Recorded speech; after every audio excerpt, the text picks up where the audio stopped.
we're back again, and it's the final lap, or is it, for Ghana in the group stage. Ghana will be facing Mozambique in an intense game. Before we get into all the excitement surrounding Ghana and Mozambique, Egypt and Ghana was one interesting game. Like, I couldn't blink.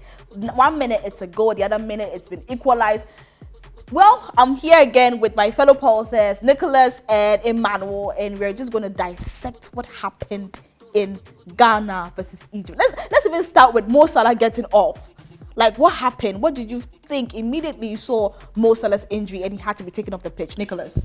I thought it's sad for Mo Salah, but it's a good sign for the Blackstars, because it's obviously their absolute best player and the most dangerous one, even though he wasn't that good in the first half versus the Blackstars. Yeah. Ayanga, how did you feel that moment? Like, when you saw Kudu's second goal and then the goal that also was conceded, and how did you feel in that moment? It was one of those games where you needed your star player to step up, because chances were far and few between both teams in the first 45 minutes, and it came out of nowhere, and that has been kudos for Ghana. Yeah. I mean, if you look at his record for the Blackstars, it's been very phenomenal, and it's because of such moments. People actually forget that the game against Egypt was Kudus' debut for Ghana in the AFCON. Yes. He's never played in an AFCON game, so for a player of 23 years old to come into the AFCON and in his first game produce 2 goals and play the way he did, I mean, Kudus is just phenomenal. Ghana has faced Mozambique a number of times, and in these times, Ghana has always won. There have been a couple of draws here and there, but Ghana has never lost a game to Mozambique. Nicholas, you think that we can repeat history? Yes, because since Kudus and Ashimera are probably or hopefully playing today, I think there might be, or there is a chance of winning and going to the next stage. So I think, yes, even though I'm really not happy with the offensive concept of Chris Hughton, as I've said before, but I think they could. Mozambican coach said that he's ready to challenge us, and he's ready. In fact, he says he knows Ghana's weaknesses. He was talking too much a bit, because when I read that, he said he knows Jordan Ayew and Nike Williams are weaknesses, and I felt like, I mean, as a coach, maybe you might know, but you don't need to say it. Exactly. I mean, you have to prove it, show working on the pitch.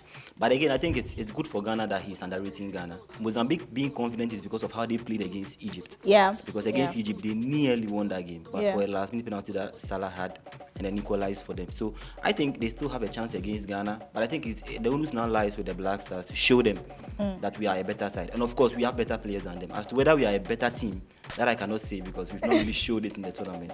What are the changes do you think that Chris Hughton should bring in the game against Mozambique tonight? I wouldn't really change that much in defense. It's really, for me, the offense that was really poor. Ghanaians are like, change the defense, bring on Daniel Amate, bring on Alidu Seidu. What are your thoughts on that? I saw a tweet that said that if you play Alidu Seidu, you get defensive solidity. But then the pass that led to Kudu's second goal, you don't get that pass, because Alidu Seidu will not be in that position to give that kind of pass, because he's not really offensive minded, but he defends very well. But this is a game we need to win, so you need to go all out. I mean, if we had Tariq Lamptey, I would play Tariq Lamptey, but we don't.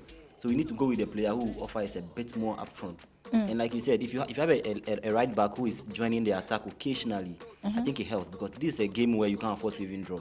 You need to go all out and win. If we win, if we lose, if we draw in this game, what does it mean for Ghana in the tournament? When they win and Egypt draws, I think, or loses, they are automatically in the knockout stage. And I think that could be possible. Of course, it's they have to win today, so also when they only play like a draw, it could be quite critical to go to the next stage, because the results weren't that good in the tournament, as we know, so they have to win today. Score predictions, Ayamga. We are keeping a clean sheet today. Hey, so pressure. Kudus scores, and then probably Semenyo gets the second. I think it will be 2-1 for the Blackstars. Okay, so maybe just once we will be conceding a goal, but that is it for today, guys. We're wishing the Blackstars all the best as they come up against Mozambique. It's going to be very critical. We need to get those 3 points in order to proceed or progress into the next stage of the 2023 African Cup of Nations.